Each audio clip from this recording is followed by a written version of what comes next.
হরে কৃষ্ণা। পুত্রদা একাদশী ব্রত 2025 কবে পালন করতে হবে? পৌষ মাসের শুক্লপক্ষের একাদশী ব্রত 2025 সনের কবে পালন করতে হবে চলুন আজকের এই ভিডিওতে আমরা জেনে নিই।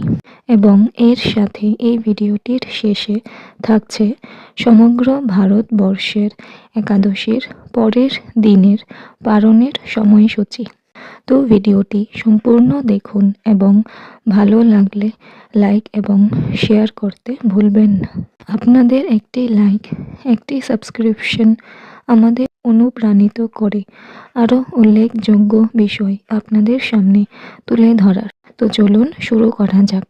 যারা সন্তান লাভ করতে চান, পুত্র বা কন্যা সন্তান লাভ করতে চান, আপনারা সঠিকভাবে সঠিক দিনে এই একাদশী ব্রত পালন করুন এবং ঈশ্বরের নিকট আপনার মনোপ্রার্থনা নিবেদন করুন। সম্ভব হলে শরীর স্বাস্থ্য যদি অনুমতি হয় তবে এই গুরুত্বপূর্ণ মহাপবিত্র একাদশী ব্রত, পুত্রদা একাদশী ব্রত আপনারা নির্জলা উপবাস রেখেও পালন করতে পারেন। কিন্তু মনে রাখবেন, নির্জলা উপবাসের ক্ষেত্রে আপনি যদি সম্পূর্ণভাবে তৈরি থাকেন, অর্থাৎ পারিপার্শ্বিক পরিস্থিতি সহ আপনার মন ও শরীর যদি নির্জলা উপবাস করার জন্য তৈরি থাকে, তবেই আপনি নির্জলা ব্রত নেবেন। যদি না পারেন তবুও কোনো ক্ষতি নেই। আপনার মনের সুন্দর ভাবেই ভগবান গ্রহণ করেন।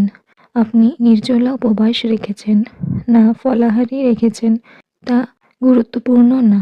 নির্জলা বা ফলাহারি বা শুধু জল গ্রহণ করে উপবাস বিধি, এটা আমাদের মনুষ্যের জন্য আমাদের সংকল্পকে দৃঢ় করতে সাহায্য করে। এই বিধিটি উপবাস করার অর্থ হচ্ছে উপ অর্থাৎ নিকটে এবং বাস মানে বাস করা, অর্থাৎ এই পবিত্র কয়েকটা দিন আমরা ভগবানের নিকটে বাস করি।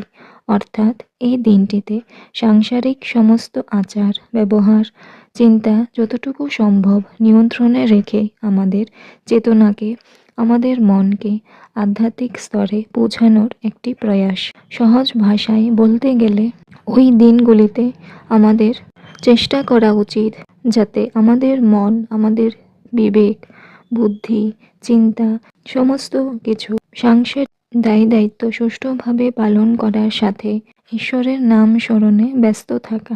ওই পবিত্র দিন যদিও